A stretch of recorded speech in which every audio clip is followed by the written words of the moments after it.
খুব কম বাজেটে সম্পূর্ণ পাবলিক ট্রান্সপোর্টে গিয়ে টেস্টি খাবার সাথে প্রকৃতির কোলে তোমরাও যদি সময় কাটাতে চাও তবে তোমাদেরকেও চলে আসতে হবে ডাবরি টি লঞ্চে। কীভাবে চলো সেটাই আজকের ব্লগে বলছি। পয়লা বৈশাখের দিনে আমরা চলে গিয়েছিলাম ডাবরি টি লঞ্চে, আর সেটাও সম্পূর্ণ পাবলিক ট্রান্সপোর্ট এবং খুবই কম বাজেটে। প্রথমে 10 টাকা করে আমরা বাস স্ট্যান্ডে চলে গিয়েছিলাম, তারপর সেখান থেকে আলিপুরদুয়ারের বাস ধরে 25 টাকা করে আমরা আলিপুরদুয়ারে পৌঁছলাম। আলিপুরদুয়ার বাস স্ট্যান্ডে নেমে বাদিকের রাস্তায় দেখবে প্রচুর অটো যাচ্ছে। অটোকে বলবে মাঝের ডাবরি টি এস্টেটে যাব, তোমাদেরকে মেন রোডে নামিয়ে দেবে এবং নেবে মাত্র 15 টাকা। তারপর সেই রাস্তা ধরে হেঁটে কিছুটা এগিয়ে দেখবে একটা ভীষণ সুন্দর নদী আছে, আর খুব সুন্দর ভিউ ছিল, তাই আমরা প্রচুর ফটো ভিডিওস ক্লিক করে নিয়েছিলাম। তারপর সেখান থেকে বেরিয়ে হেঁটে কিছুটা এগিয়ে দেখি একটা হনুমান মন্দির। তো আমরা পয়লা বৈশাখের দিনটা ঠাকুরকে প্রণাম করে শুরু করতে চেয়েছিলাম। আর অ্যাকচুয়ালি আমিও এখানে প্রথমবার এসেছিলাম, তাই আমি জানতাম না যে এখানে এত সুন্দর একটা মন্দির আছে।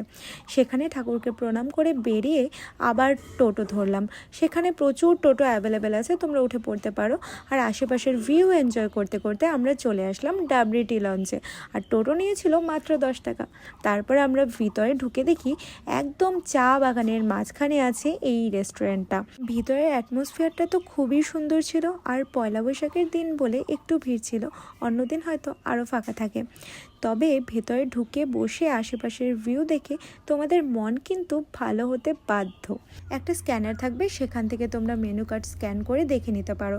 আমরা অর্ডার করেছিলাম বার্গার, চিকেন টিক্কা পিৎজা এবং বাটার কর্ন। আর খাবার দাবার সত্যি বলতে ভীষণই ডিলিশিয়াস ছিল। অন্য খাবারের পাশাপাশি সেখানে কিন্তু ছিল প্রচুর টাইপের চা, আর এমনকি চা প্রেমীরা এখান থেকে চা পাতা কিনে নিয়ে বাড়ি গিয়েও খেতে পারো।